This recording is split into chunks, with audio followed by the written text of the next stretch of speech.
बहू, मैंने सुना तुमने अपने भाई को नया फ़ोन भेजा है। अभी ना तो रक्षाबंधन है और ना ही कोई त्योहार, फिर नया फ़ोन भेजने की क्या ज़रूरत थी। अरे पैसे क्या पेड़ पर उगते हैं, और मायके वाले तो ऐसे भी बेटियों से कुछ लेते नहीं।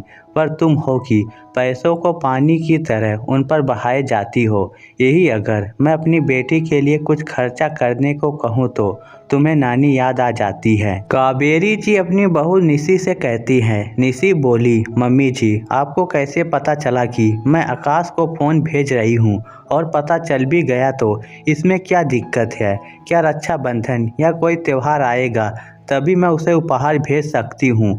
आप जानती हैं पापा रिटायर हो चुके हैं और अक्सर बच्चों को ऑनलाइन क्लास में पढ़ाई करनी पड़ती है। उसके पास फ़ोन है पर वह पुराना है, उसमें उसे दिक्कत हो जाती है। अब मम्मी और पापा मुझसे तो कहेंगे नहीं, छोटा भाई है उसका तो मुझ पर पूरा अधिकार बनता है। इसीलिए मैंने उसके लिए फ़ोन भेज दिया। कावेरी जी बोली, वही तो मैं कह रही हूँ, फ़ोन भेजने से पहले तुमने एक बार भी अक्षत को पूछने की ज़रूरत नहीं समझी। हद होती है फिजूल खर्ची की। कमाती हो इसका मतलब ये तो नहीं कि अपनी सारी कमाई अपने मायके वालों पर लुटा दो। निशी बोली, मम्मी जी अगर यही फ़ोन मैं दीदी या उनके बच्चों को देती तो आप मुझसे बहुत खुश होती है ना। एक बात बोलूं, बुरा मत मानिएगा, ये फ़ोन मैंने अपने पैसों से भेजा है, आपके बेटे के पैसे से नहीं। और अगर मैं अपनी कुछ कमाई मायके वालों पर खर्च दूं तो दिक्कत क्या है। इतना कहकर निशी अपने कमरे में चली गई। कुछ घंटे बाद निशी रसोई में काम कर रही थी। अक्षत दफ्तर से लौट कर आए, हाथ पैर धोकर माँ के कमरे में रोजाना की तरह थोड़ी देर बैठने गए। वहाँ कावेरी जी ने बहुत कुछ कहा पर अक्षत ने पलटकर कुछ जवाब नहीं दिया और कमरे में आकर निशी से बोले, अगर तुम्हें फ़ोन देना ही था तो तुम माँ को पता नहीं लगने देती। बस यही दिक्कत है। निशी बोली, क्यों आप या मम्मी जी अपने रिश्तेदारों को देने से पहले मुझसे पूछकर देते हैं, फिर मैं क्यों। अपने भाई को कुछ भी मैं अपनी कमाई से दे रही हूँ, कोई चुरा कर नहीं दे रही हूँ। अक्षत कुछ कहता उससे पहले निशी बोली, मैं गलत नहीं हूँ, तब भी आप अपने परिवार वालों का साथ दे रहे हैं और मुझे बातों को छुपाने की सलाह दे रहे हैं। आखिर कब तक ये समझौता करती रहूं।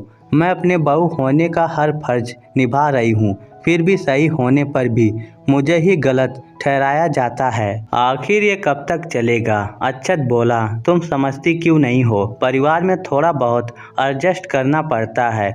मानता हूँ तुम्हारी गलती नहीं है, पर मैं परिवार के विरोध में जाना नहीं चाहता। मेरी माँ और बहन का स्वभाव तुम जानती हो। जरूर अस्मिता ने माँ के कान भरे होंगे, जब भी आती है कुछ न कुछ झमेला मेरे लिए खड़ा कर देती है। पापा इन पचेड़े में पड़ना नहीं चाहते और माँ है कि मेरा जीना हराम कर देती हैं। निशी बोली, मुझे बहुत हैरानी हो रही है आपकी सोच पर।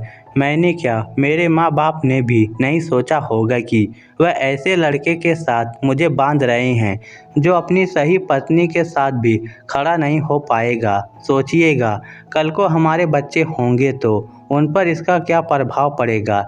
इतना कहकर निशी सबका खाना लगाने लगी। अगली सुबह निशी हर रोज की तरह जल्दी जल्दी अपने काम निपटा रही थी ताकि काम पर जा सके। उसने जल्दी से सास और ननद के लिए चाय नाश्ता रखा तो कावेरी जी बोली, बहू इस चाय में एक चुटकी जहर भी दे दो। अपमान सहने के बाद कोई तुम्हारे हाथ की चाय कैसे पिएगा। अक्षत भी वहीं बैठे थे। वह बोले, माँ कल की बात तो कल ख़त्म हो गई थी, फिर आज सुबह से ये सब क्यों। कावेरी जी बोली, दीवारों के भी कान होते हैं बेटा। बहू ने तुमसे जो कुछ भी कहा मुझे मालूम है। मैं तो बहुत सी बातें इसकी बर्दाश्त कर जाती हूँ ताकि परिवार एक साथ रहे, पर मेरी बहू को अपने मायके पर खर्च करने से फुर्सत मिले तब तो परिवार के बारे में सोचे। निशी ने देखा दूर बैठी अस्मिता मुस्कुरा रही है। उसने चाय पकड़ाते हुए कहा, मम्मी जी आपके कान कौन कौन भरता है मुझे भी मालूम है, पर मुझे इन बातों के लिए फुर्सत नहीं है। इस घर के लिए सिर्फ आप नहीं बल्कि मैं भी सोचती हूँ, पर मैं इतना जानती हूँ कि मेरे पैसे पर मेरे भाई का भी अधिकार है। आप लोगों का खाना बनाकर रख दी हूँ, अब मैं चलती हूँ। इतना कहकर वह काम पर चली गई। कावेरी जी बोली, देखा अपनी पत्नी के तेवर, यह सब तुम्हारी वजह से हो रहा है। तुमने इसका मन इतना बढ़ा रखा है, तभी तो यह इतना बोल गई। अभी भी समय है, संभाल लो। कल को बच्चे हो जाएंगे तो उन्हें भी ये तुम्हारे खिलाफ कर देगी। अस्मिता बोली, सच में भैया, मैं तो अब पराई हो गई हूँ। फिर भी इस घर की चिंता में बैठी हूँ। आपके बारे में, माँ के बारे में इतना सोचती हूँ, फिर भी मैं ही भाभी के निशाने पर रहती हूँ। भाभी तो कभी अपने परिवार के बारे में सोचती ही नहीं, क्योंकि उनका पूरा ध्यान तो मायके पर लगा रहता है। अक्षत बोला, अस्मिता, कम से कम आग में घी डालने का काम मत करो। और तुम जो कह रही हो ना कि वह अपने मायके वालों के बारे में सोचती है, अरे वह तो कम से कम सोचती है, पर करती तो ससुराल वालों के लिए है। और तुम क्या करती हो? साल के 6 महीने तो मायके में बैठी रहती हो, और माँ वो अपने पैसों का क्या करती है, इसका हिसाब मैं उससे नहीं लूँगा। मैं इतना जानता हूँ कि वह कोई फिजूल खर्ची नहीं करेगी। कावेरी जी बोली, सब कुछ तो ठीक है, पर अपनी शादीशुदा बहन से कोई इस तरह से बात करता है, यह भी जरूर तुम्हारी पत्नी ने ही तुम्हें सिखाया है ना जाने मेरे घर की शांति को क्या हो गया है। अक्षत गुस्से में बोला, आप मुझसे क्या चाहती हैं? वह अपने पैसे खर्च कर रही है, उस पर भी मैं रोक लगा दूं? कावेरी जी गुस्से में बोली, ऐसा करो, कुछ महीने के लिए उसे मायके भेज दो। जब माँ बाप के घर में बैठी रहेगी, तब उसके माँ बाप को पता चलेगा कि बेटी को कैसी शिक्षा दी है, और बहू को भी पता चलेगा कि ससुराल का सुख क्या होता है। अरे बहू के पैसों पर उसके माँ बाप का अधिकार नहीं, बल्कि ससुराल का अधिकार होता है। अक्षत गुस्से में बोला, ठीक है, आज रात इसका भी फैसला कर ही दूंगा। अब मैं जाऊं। आज के दिन ऑफिस के लिए बहुत अच्छी शुरुआत की आप दोनों ने। इतना कहकर वह चला गया। जब भी अस्मिता मायके आती थी, घर का माहौल कुछ ऐसे ही डगमगा जाता था। निशी के माता पिता कभी भी उससे कोई मदद नहीं लेते थे, परंतु पिता के रिटायरमेंट के बाद निशी अपना फर्ज निभाते हुए अपने भाई की छोटी मोटी मदद कर दिया करती थी, जो कि कावेरी जी को पसंद नहीं आती थी। रात में जब सब खाना खा रहे थे, तो अस्मिता तंज कसते हुए निशी को बोली, भाभी, आपके मायके वाले ही आपके लिए सब कुछ हैं। क्या हम कुछ भी नहीं हैं? क्योंकि दिन रात आप उन्हीं की चिंता में डूबी रहती हैं और उन्हीं पर खर्च करती हैं। अक्षत बोला, खाने के टेबल पर भी तुम लोग शुरू हो गए। निशी मुस्कुरा कर बोली, अरे ननद, भाभी के बीच मस्ती मजाक हो रही है। और दीदी, मेरी कमाई पर मेरा ही अधिकार है, ये मैं कैसे खर्च करूंगी, ये मेरा निर्णय होगा। जब तक हक की बात है, जितना हक आपका आपके भैया के पैसे पर है, उतना ही मेरे भाई का मेरे पैसे पर है। और जहाँ तक उपहारों की बात है, उपहार किसे ज़्यादा मिलते हैं, ये आपसे बेहतर कौन जान सकता है। ये बात कावेरी जी को चुभ गई। उन्होंने कहा, बहू, तुम्हारी ननद ने ऐसा भी क्या कह दिया जो तुम्हें इतना बुरा लग गया? आखिर वह गलत क्या कह रही है? तुमने अपनी ननद को तो कभी कोई फ़ोन खरीद कर नहीं दिया।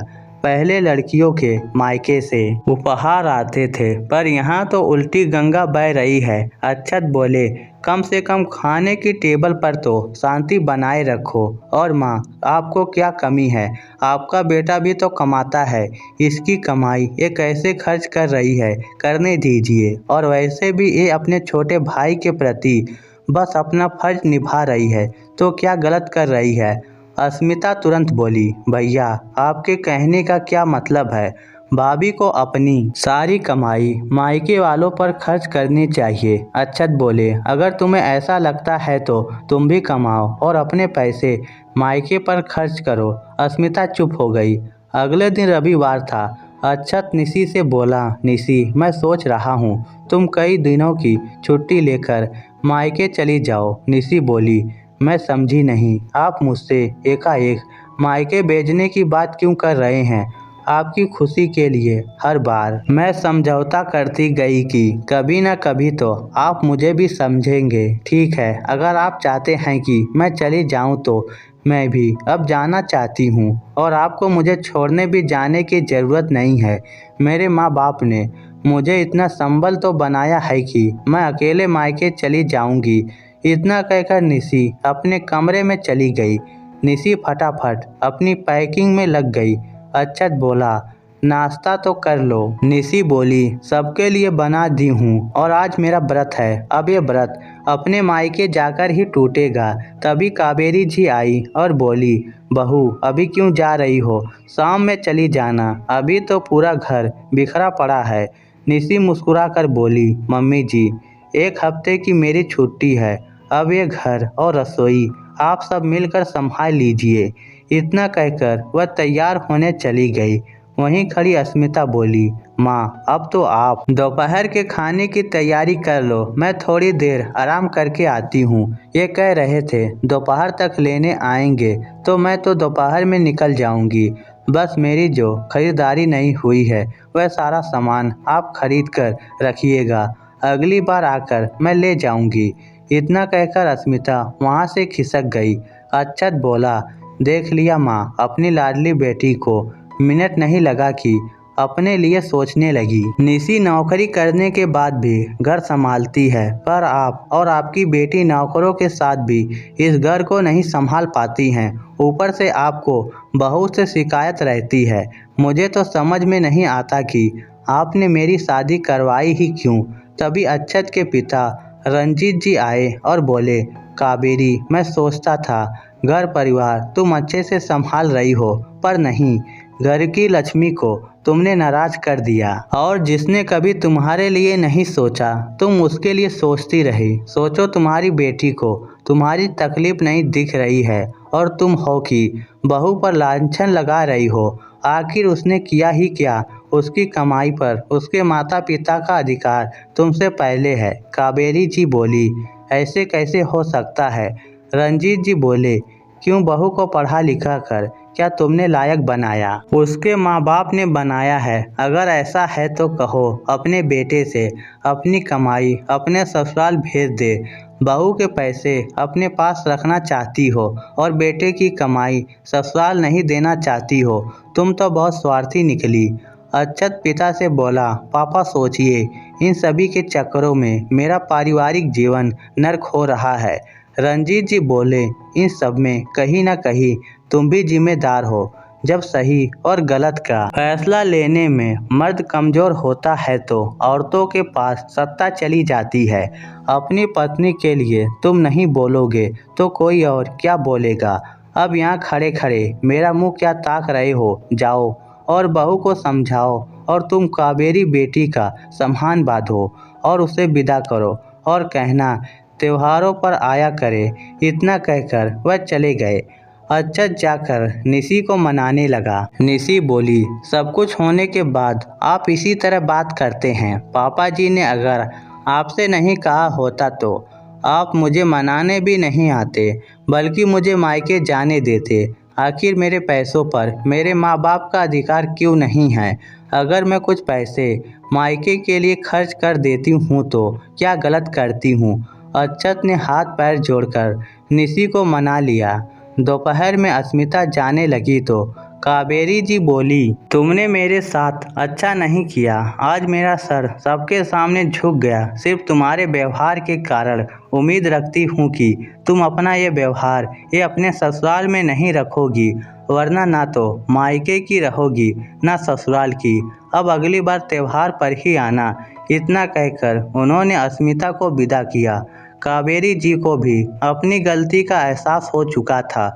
वह निशी के पास जाकर अपने व्यवहार के लिए अफसोस जताई और बोली, बहू सही कहा था तुमने। जितना फर्ज है तुम्हारा ससुराल के प्रति उससे ज़्यादा मायके के प्रति है, क्योंकि आज जो भी तुम हो अपने माँ बाप के बदौलत हो। निशी ने अक्षत की तरफ देखा। अक्षत बोला, गिले शिकवे को ख़त्म करो। माँ एक नई शुरुआत करना चाहती हैं तो तुम भी अपना बड़प्पन दिखाओ। निशी ने हाथ जोड़कर कावेरी जी से कहा, मम्मी जी अगर मेरी किसी बात से आपको कभी तकलीफ हुई है तो मैं भी आपसे माफ़ी मांगती हूँ। इतना कहकर वह कावेरी जी के गले लग गई। अंत भला तो सब भला। अब निशी बेझिझक अपने माता पिता की मदद करती थी और उसे कभी कोई रोकता टोकता नहीं था। आखिर उसके पैसे पर माता पिता का भी अधिकार बनता है। तो दोस्तों, इस स्टोरी को लेकर आपकी क्या राय है, नीचे कमेंट करके ज़रूर बताइएगा। धन्यवाद।